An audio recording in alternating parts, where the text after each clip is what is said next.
Right, we'll move to the next chapter, tribes, nomads and the settled communities. Let us see beyond big cities, tribal societies. So you can see, already know, you have a things you know about the tribal people. Who are the tribal people? These are the people who are nowhere connected to the village, nowhere connected to the cities. They live in the forest areas. They collect the roots, they collect the fruits, and they hunt the animals flesh. They eat the flesh of the animals. So this is how the tribal people live. They have their own communities, their groups, and they live in the forest. So let us see beyond big cities, tribal societies. There were, however, other kinds of societies as well.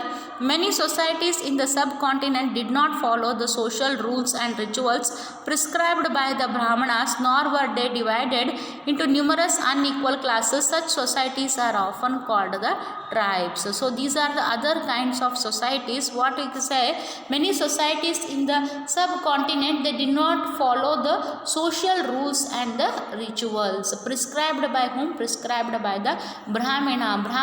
They didn't follow those rules and the rituals, nor were they divided into numerous unequal classes. They were divided into so many unequal classes. So such societies are often called what? Tribes. So members of each tribe were united by kinship bonds. So how they were united? They were all united by the kinship bonds. Many tribes have obtained their livelihood from agriculture. Others were hunter-gatherers or herders. So here some people were doing to run their livelihood, they were doing the agricultural activities, and some people, they were the herders, kuri kayaru, emmi kayaru, like that. They were the herders, hunter gatherers means they were doing the hunting, they were eating the flesh of the animals. Most often they combined these activities to make full use of the natural sources of the area in which they lived. So what they were doing? They were doing all these activities to make what? Full use of the natural resources that are available near them where they lived, where they were living. There whatever the natural resources are available, they were making the effective and efficient use of those natural resources. Some tribes were nomadic and moved from one place to the another. So what these these tribal communities were? They were nomadic. Nomadic means they were not settling in one place, they were moving from one place to the another place. A tribal group controlled land and pastures jointly. So what the tribal group was doing, it was controlling the land also as well as the pastures. Pastures means the animals. Jointly it was doing the things and divided these amongst households according to its own rules. So it was dividing these things, these works among the households also according to their own rules. They were dividing it. Many large tribes thrived in different parts of the subcontinent. So many large tribes were there near the subcontinent. They had all got settled. They usually lived in forests, hills, deserts and places difficult to reach. So where they were living? They were living in the forests, they were living in the hills, deserts and the places which were difficult to reach them. Sometimes they clashed with the more powerful caste-based societies. Sometimes what happened? They clashed with the more powerful caste-based societies. In various ways, the tribes retained their freedom and preserved their separate culture. So what happened here? Sometimes they clashed with more powerful caste-based societies, which are caste-driven societies. They used to have clash with them because these were not following any of the religious rituals and customs. In various ways, the tribes retained their freedom and preserved their separate culture. So what the tribes did, they retained their freedom, right, and preserved their separate culture. But the caste-based and tribal societies also depended on each other for their diverse needs. So here what happened? The caste based and tribal societies also depended on each other for what? For the diverse needs, because these village people, they had to depend on the tribal people for the forest produce, and some tribal people also had to depend on the village people for the agricultural produce, means the production of food grains and all, and some of the medicines they were depending on tribal people for the medicines also. This relationship of conflict and dependence gradually caused both societies to change. So there were conflicts also and they were dependent also, because villagers were dependent on them for the what? For the forest fruits and all, they were dependent on them for growing, for need of the various kinds of fruits, they were dependent on the tribal people. Medicinal plants, leaves and all, they were dependent on the tribal people, and these tribal people were dependent on the farmers in order to have the production of the food grains like rice and wheat. They were dependent like this for food. Both were dependent on each other. So even if there is a conflict, what happened? They used to change. They had to, both the societies had to change. So let us see how did they change. Who were tribal people? Contemporary historians and travelers give a very scanty information about the tribes. Scanty means very limited information about the tribes. A few exceptions apart, tribal people did not keep written records. So tribal people have not kept any written records because they were not literate or they were not educated. So what happened? There are no written records, but they preserved rich customs and oral traditions. But they have preserved what? The rich customs and also the oral traditions, right? Orally they were doing, following whatever the traditions they are following. Still today we are able to see them. These were passed down to each new generation. So what they did? They passed it to each new generation. Present day historians have started using such oral traditions or to write tribal histories.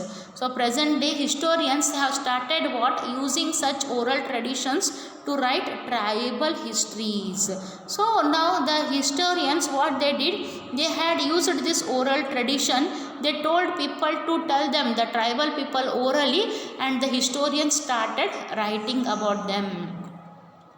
Tribal people were found in almost every region of the subcontinent. So in the every region of the subcontinent, the tribal people were there.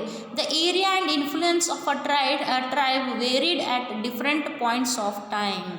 So the area and influence of a tribe, it varied at different points of the time. Some powerful tribes controlled large territories. So some powerful tribes controlled what? Large territories. They were controlling the large territories. In Punjab, the Khokar tribe was very influential during the 13th and 14th centuries. So in Punjab, it was the Khokar tribe which was very influential during the 13th and the 14th centuries. Later, the Ghakharas became more important. Their chief, Kamal Khan Ghakkar, was known as a noble, means a Mansabadar, and by Emperor Akbar. He was the Mansabadar in the court of the Emperor or the King Akbar.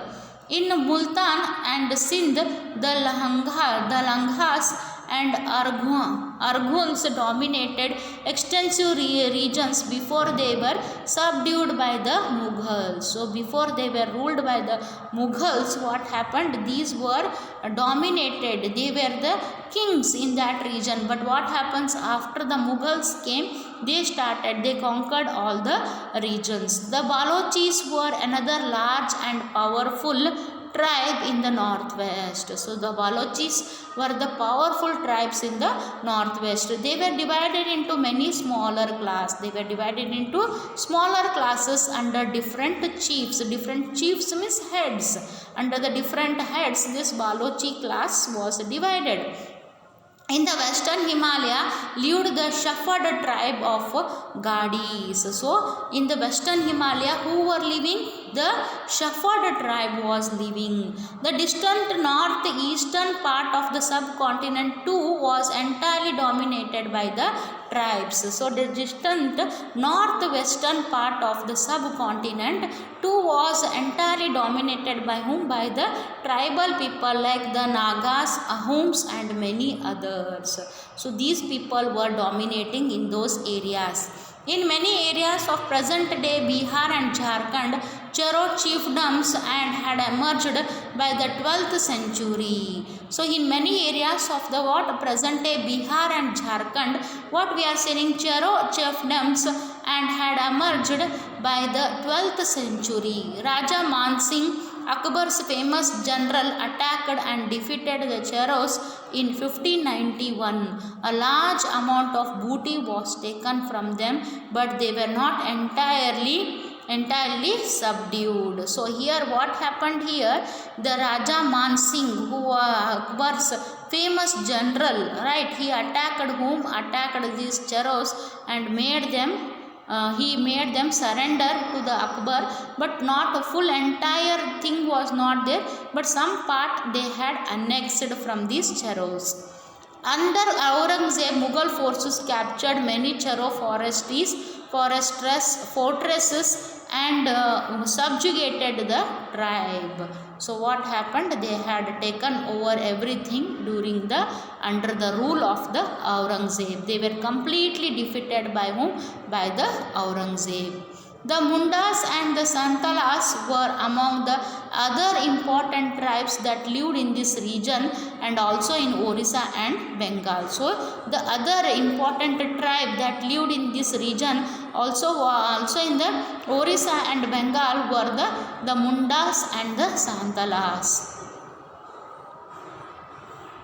The Maharashtra Highlands and Karnataka were home to Kolis. So the Maharashtra Highlands and Karnataka were home to whom? To Kolis. Berats and numerous others. Kolis also lived in many areas of Gujarat. So Berats and numerous others, Kolis, they had lived in many areas of the Gujarat. Here you can see their photos are there, which are made on the rocks. Right, these are the paintings, right, how the people used to live in those days, tribal people. These are the paintings, right. Further south there were large tribal population of the Korgas, Vetars, Maravaras and many others. So other tribal population of Korgas, Vetars, Maravars and many others. The large tribe of Bhils was spread across the western and central India. So there is a large tribe of whom? Of the Bhils was spread across the western and the central India. By the late 16th century, many of them had become settled. So by the late 16th century, what happened? Many of them had become settled. Agriculturists and some even zamindars, many Bhil clans nevertheless remained hunter-gatherers. So many people of the clans were remaining, nevertheless they had remained as the hunter-gatherers. The Gonds were found in numbers across the present-day states of Chhattisgarh, Madhya Pradesh, Maharashtra and Andhra Pradesh. So the Gonds, it is also a tribal community where it is found in the present-day states of the Chhattisgarh, Madhya Pradesh, Maharashtra and Andhra Pradesh. How nomads, mobile people lived.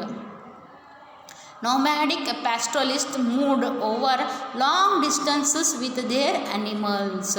So this nomadic pastoralists, what they were doing, they were carrying their animals also and they were moving towards the long distances. They were nomadic, they were not settling in one place, they were moving from one place to the another place. They lived on the milk and other pastoral products. Yes, these people, these nomads, they were living on their livelihood or the food they were eating was milk and other products of the milk only. They also exchanged wool, ghee, etc. with settled agriculturists for grain, cloth, utensils and other products. So what they were giving them, they had exchanged what? Wool, ghee, etc. for what? For the settled agriculturists, means the farmers. For what they were exchanging?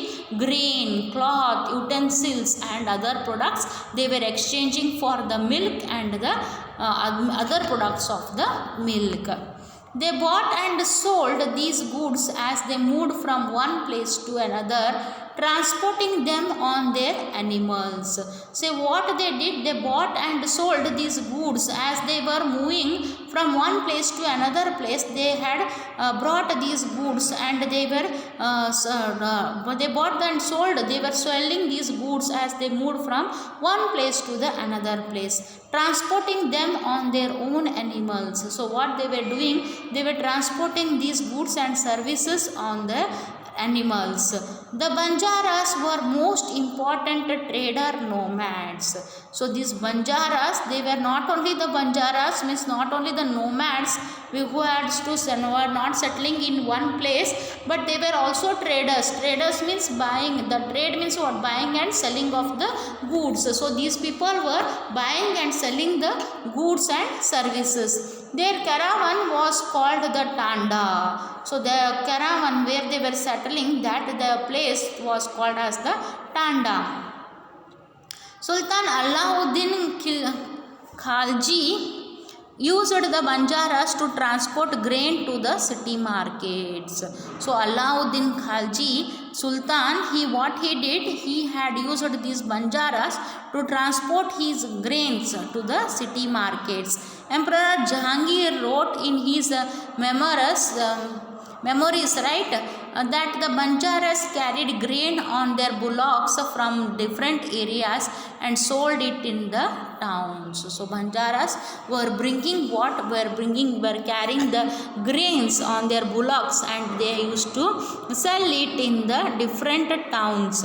They transported food grain for the Mughal army during military campaigns. Yes, during the military campaigns, the Mughal army was getting the food grain from whom? From these Banjaras.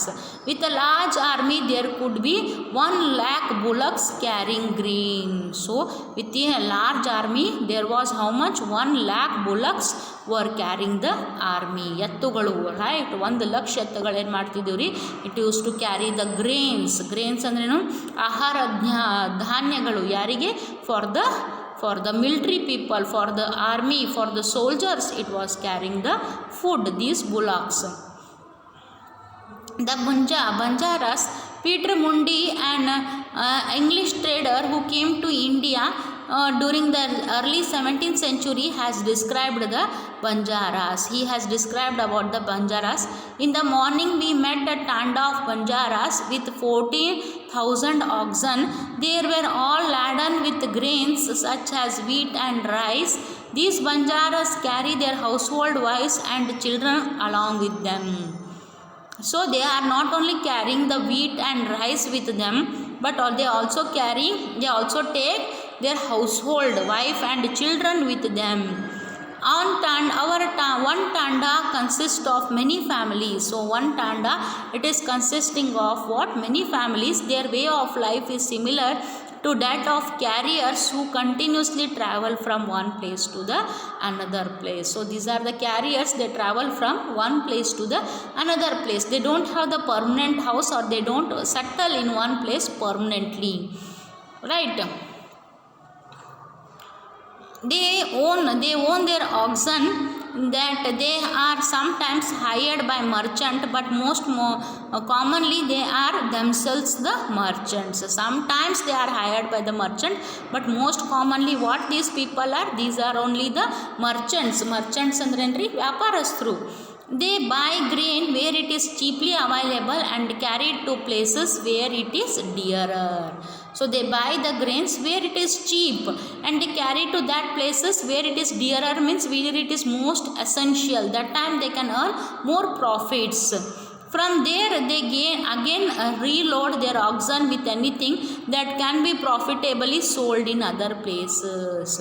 So when they come to market, they sell all their food grains, and after that they load again whatever the necessary things are there which can be sold in next market. They load those goods and services in a profitably sold in other places. Yes, profitably, I told you they are worried about the profit, so they are going to collect those things which they are going to sell it in the other place with the profits. They do not travel more than 6 or 7 miles a day. So they travel around how much? 6 or 7 miles a day only. 6 to 7 kilometers. Miles means around 8 kilometers. If you convert it into kilometers, it will be 8 or 9 kilometers. That much only. That too in the cool weather.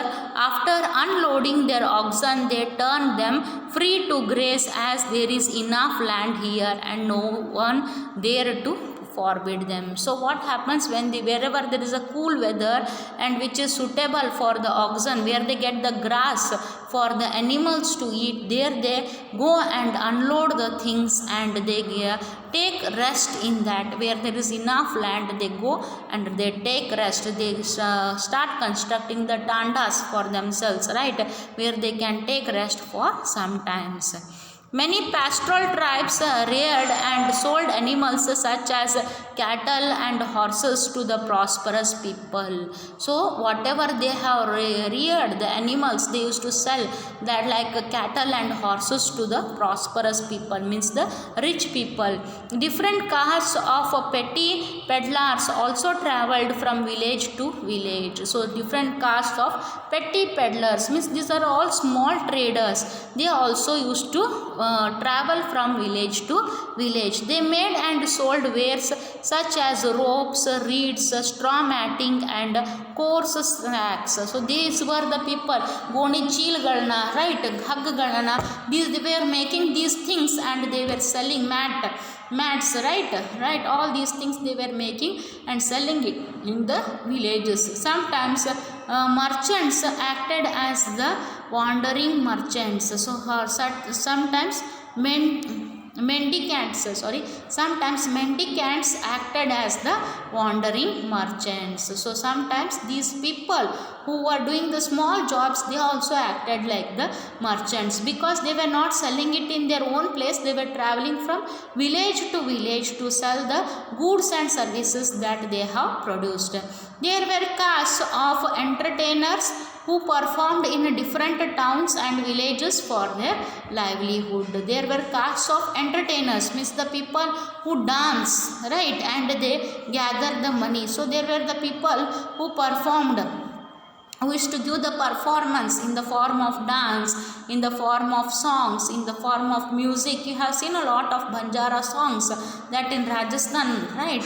And if you see the Bollywood movies, Hindi movies, you see there are a lot of Banjara songs are there. They perform in the towns and villages in order to earn their livelihood. So in the next class we will see about the changing society, new castes and the hierarchies. Okay, thank you children.